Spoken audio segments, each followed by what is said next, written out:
What's up guys, Houndish here. Today we're jumping in with some Bungie and Marathon updates. We've had a good few days with the game now. We'll touch again on the patch that's coming up this week, sentiment around the game which remains very mixed, and this really interesting component where Marathon's forged a super dedicated audience who right now feel absolutely hooked on the game. Yet simultaneously, Marathon has proven to be a hard sell for a lot of gamers, and it still gets a massive amount of hate online, but in the same breath there are some pretty positive signs for the game. So we'll touch on that, some neat community related stuff, details about the Cryo archive puzzle ARG community thing that's going on at the moment. I'm still getting my head around it as I learn to not continuously just die in Marathon. Share your thoughts about it all in the comment section, but now let's jump into it.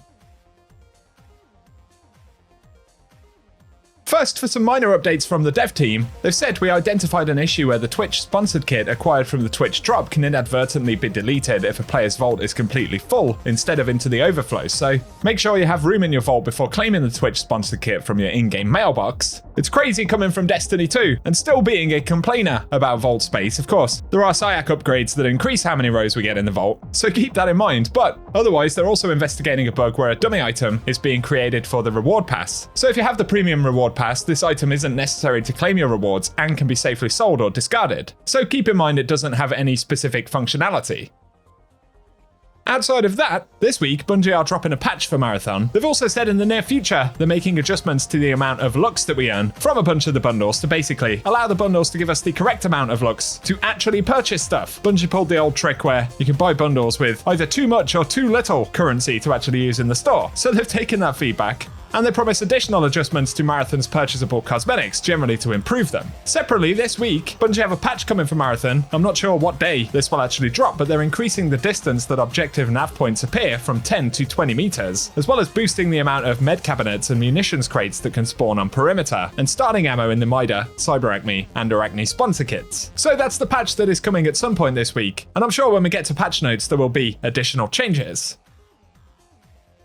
But Marathon in general right now is going through a really interesting phase, where there are still a lot of folks who are not sold on the game, and I think Marathon is quite niche in a handful of ways. There's also been drama about components like Bungie encouraging critics and reviewers to hold off publishing Marathon reviews until later in March, because they want them to experience the Cryo archive and some of the other endgame stuff before posting reviews. Understandably, there's some feedback where folks say, well, the game should speak for itself more or less straight away, and to an extent I absolutely agree. But another thing that's being mirrored a lot from folks who've spent some time with Marathon right now is that the experience gets so much better over time as you invest into it. One of the reasons for this is that the early parts of the game give you very minimal upgrades, low level gear, and of course you essentially start with nothing, yet you're still thrown into that really difficult survival world, which makes first impressions for the game actually quite difficult. I've seen Milo speaking in the last couple of days about the onboarding experience for Marathon, the tutorial, and the fact that that also gives you quite low level stuff and doesn't really demonstrate how the gameplay evolves over time, and I totally agree with that point, because I also understand players who would say, I shouldn't have to invest into the game for 20 or 30 hours to begin having fun, right? There are two sides to that coin. Marathon has a lot of depth in terms of upgrades and personal skill development, right? And if you take that away, I think you'd kill one of the things that actually makes Marathon pretty good right now. In the same breath, the fact that the game works that way probably is losing it some opportunities to get more players interested in it. So there are valid arguments on both sides here.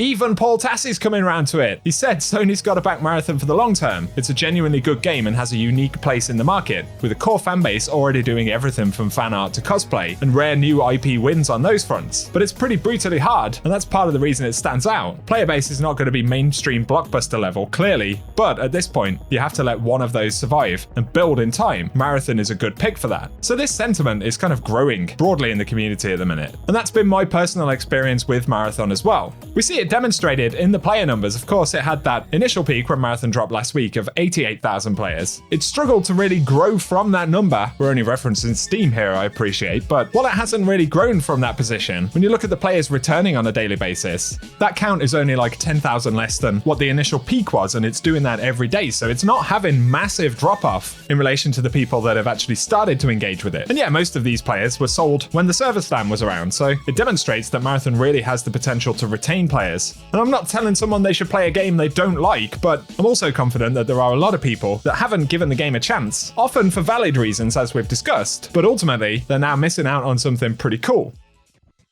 The discourse around Marathon does not help though. Popular Reddit threads here, things like the burnt peanut has to play Marathon off stream because people are so mad about the game, referencing some content they did over the weekend covering it. I think Peanut did actually go live a bit later on in the weekend, I'm not 100% sure, but before that he literally said, man, it's just easier to jump in and play the game off stream and actually have fun with it without the chat going off. So Marathon's in a really interesting position here. Share your thoughts about it down below. Some really interesting community posts. Someone used their thief drone to steal a gold backpack here with 24 slots. Imagine that. Just got your juicy gold backpack and it gets yoinked by a drone. Brutal. Speaking of drones, not pit tricks shared here. This is something a few folks have started doing. You can throw claymores onto the drone and then fly it into teams of players, which is of course pretty hilarious. Next up, let's speak about the kind of community event or ARG that's currently underway and developing in the game. As we know, this is leading to the Cryo archive, which is Marathon's 4th map. And as we get these maps, of course, things generally are getting more and more hardcore. Rilo Gaming, who did some early previews for Marathon, actually got to play this map, according to what they said on X. So Rilo stated, people are not ready for this map. And there's a reason it isn't available at launch. You will not survive. This map is actually brutal. And he confirms that they've been able to play it. And in response to how much of a step up this is from Outpost, Rilo said, it's very different, not only from Marathon's other maps, but from maps in FPS games in general. The physical layout is extremely complex. So bit of a teaser there for Cryo Archive, and as the ARG unfolds, Bungie have been showing camera footage from areas of the Cryo Archive map. There's one here with something spooky going on over here on the right hand side of the image. So very curious to see what this is all going to be about. But in relation to the ARG itself, I actually have a lot of catching up to do on this one. I've been too busy trying to survive Marathon itself and kind of try and get decent at the game, I suppose, which is probably true for most players, and that's why the folks sort of leading this puzzle at the minute are asking for more people to get involved. In terms of what we know so far though, rounded up by Marathon Media here, the community has started piecing together what appears to be a large ARG-style puzzle tied to Cryo Archive. In terms of what's been discovered, firstly, there are Cryo Archive keys. We saw these back in Server Slam, a whole bunch of different numbered keys with similar data referencing the UASC Marathon and Cryo Archive zone specifically, but indicating that access is currently offline. These keys are dropping on runners, elite enemies, and rare loot containers, I believe largely on the Outpost map. But currently there's no confirmed location where the keys can actually be used. However, players have discovered data wall terminals, so these appear on several different maps, and players believe these terminals are the first step in activating this puzzle. On top of that, a Cryo Archive systems interface has been discovered showing a schematic of the Marathon ship, with the text interface optimized for desktop systems, which strongly suggests the puzzle may involve external systems or websites, similar to other previous ARGs that Bungie have done.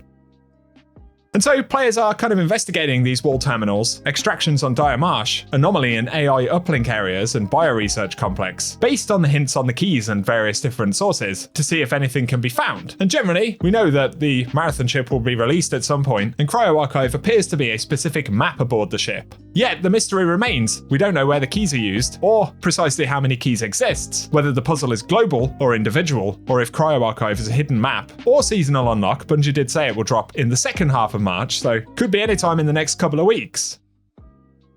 And for the moment, that's generally where it's at. So a lot of mystery, but if you're into that kind of thing, it's well worth getting involved. I'll be lucky if I even find a prestige Marathon key. I need to get back into Outpost and do some work. Dude, Outpost is so good. Proper horror survival game meets extraction shooter vibes. It's something pretty different to any other game I've played, to be honest. And that's why Marathon is growing on me as well. I was hesitant before Marathon dropped, and coming from Destiny, where Bungie haven't handled things very well, which is still a big issue, by the way, but I was kind of pessimistic going into Marathon's launch. But after sticking it out for the first couple of days, man, it's hard to put my finger on it exactly, but this game is addictive. So for the remainder of this week, I will keep you posted with the patch, as well as developments on Cryo Archive and other updates from Bungie. I think that's kind of going to be the key points of focus for the remainder of the week, so keep it locked and loaded. I'll keep you up to date. Share your thoughts, experiences with the game, reservations about it if you haven't played yet, and all that good stuff down below. But otherwise, thank you for watching, and I hope you guys have an awesome day.